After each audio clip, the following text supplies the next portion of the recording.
Quel est le nom de celui dont le sacrifice, l'abnégation totale en fit le meilleur des fils? Celui qui consciencieusement répéta longtemps la scène, le rôle de sa vie, abjurant le blasphème. Nominé au César, décrochant un Molière,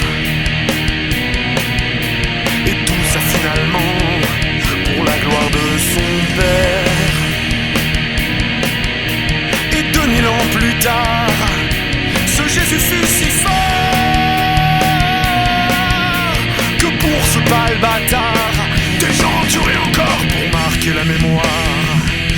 Même à titre posthume, son salopard de père, auteur du scénario, ne négligea jamais l'impact d'un joli costume, ni d'accessoires utiles comme une lourde croix sur le dos. Et bien sûr, autour du front, la couronne d'épines, l'éponge trempée dans Dieu sait quelle bibine, et les clous enfoncés dans les pieds et les mains. C'est très inconfortable et ça vous tarabuste, même si l'on est brave et si l'on est robuste, et si le paradis est au bout du chemin.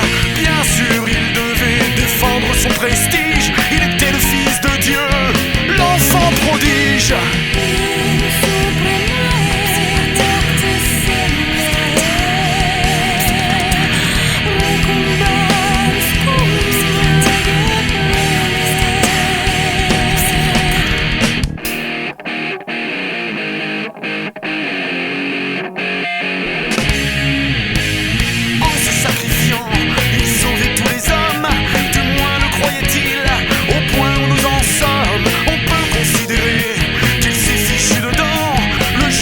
J'ose dire